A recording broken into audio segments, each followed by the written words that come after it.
লা ইউমিনু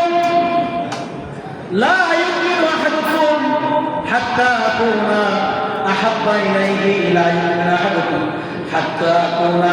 এই হাদিস, এই হচ্ছে আমার নবীর হাদিস, এই হচ্ছে আমার নবী মুহাম্মদুর রাসূলুল্লাহ।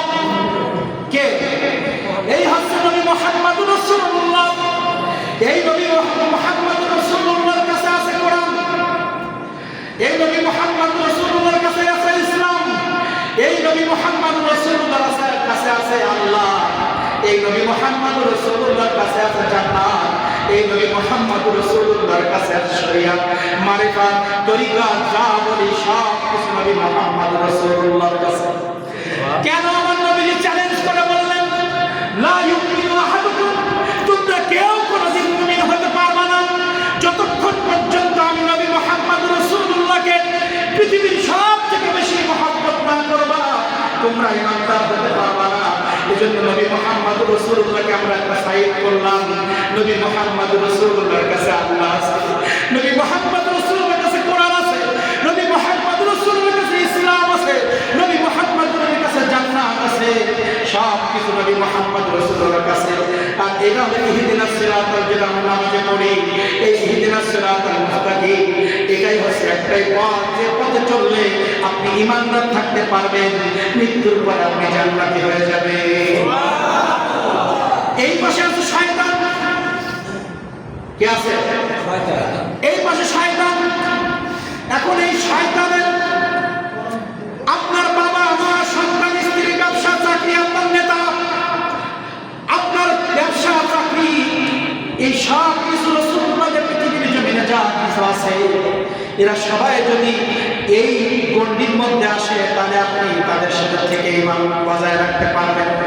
যদি কেউ আপনার আত্মীয় স্বজন যা আছে কেউ যদি এই শয়তানের কোনো অনুসরণ করে, যেমন এখানে আছে মেসি কাকা, সাকিব খানের মতো প্লেয়ার, শাহরুখ খান, সালমান খান, এমন অনেক ব্যক্তি, সবাই এই শয়তানের দলে।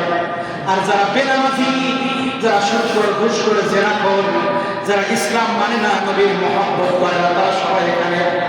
এখন আমার আল্লাহ রাসূল সাল্লাল্লাহু আলাইহি ওয়াসাল্লাম বললেন, আমাকে মহব্বত করতে গিয়ে যদি তোমার স্ত্রী বেপরদায় চলে যায়, শরীয়তের বিরুদ্ধে চলে যায়, ওই স্ত্রীকে যদি মানুষ করতে পারো ভালো, নাহলে আস্তে আস্তে তাকে সাইড করে দাও, নাহলে স্ত্রী তোমাকে জাহান্নাম পর্যন্ত পৌঁছায় দিবে।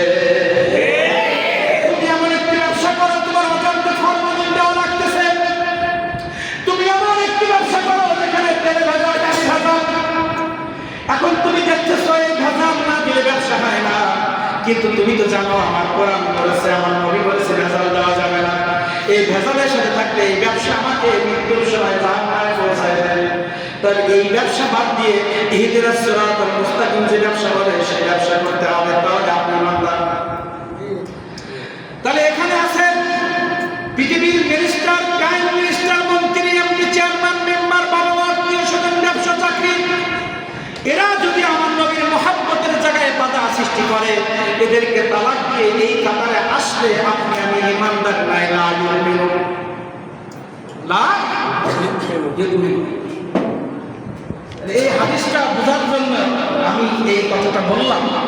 লা ইউমিন, নবী মানে কোরআন, নবী মানে ইসলাম, নবী মানে শরিয়াত, নবী মানে নামাজ, নবী মানে রোজা, নবী মানে হজ, নবী সাল্লাল্লাহু আলাইহি ওয়াসাল্লাম যাকাত, নবী সাল্লাল্লাহু আলাইহি ওয়াসাল্লাম মানে নেককার মহিলা, রাসূল সাল্লাল্লাহু আলাইহি ওয়াসাল্লাম আদর্শবান সন্তান, রাসূলের আদর্শবান আদর্শ পিতা হতে হবে, রাসূল সাল্লাল্লাহু আলাইহি ওয়াসাল্লামের প্রতি ঈমান মানে আদর্শ ঈমান, আদর্শ মুয়াজ্জিন, আদর্শ সভাপতি, আদর্শ সেক্রেটারি, আদর্শবান ব্যক্তি, আদর্শবান সন্তান, আদর্শবান স্ত্রী, আদর্শবান মা, আদর্শবান ব্যবসায়ী, আদর্শবান চাকরিজীবী, এই সব কিছু নবী মুহাম্মদুর রাসূলুল্লাহর কাছে আছে। আল্লাহ তাআলা আমাদের সবাইকে, আমি যেটা বোঝাতে চেয়েছি সেটা বোঝার তৌফিক আল্লাহ তাআলা আমাদেরকে দান করুন। আমি এগিয়ে শেষ করেছি। আমি লিখিব চিঠি দেব তোমায়, জন্য এই এত গজল পড়া, কিন্তু এখন বাস্তবতা দেখলাম মাঝে মধ্যে গজল না গালি মানুষ ঘুম পড়ে চলে যায়, আর গজল না গালি মানুষ মনে করে বর্তমানে ভালো কিছু জানে না, তাই না? এই জন্য আমি লিখব চিঠি দেব তোমায়, পাখি পৌঁছে দিও রওজায়। আমি থাকবো বসে আশায়, চিঠির উত্তর আসবে আমার গায়ে। আমি থাকবো বসে আশায়, চিঠির উত্তর আসবে আমার গায়ে। আমি লিখব চিঠি দেব তোমায়, পাখি পৌঁছে দিও রওজায়। ওয়া আখির দাওয়ানা আলহামদুলিল্লাহি রাব্বিল আলামিন। আসসালামু আলাইকুম ওয়া রাহমাতুল্লাহি।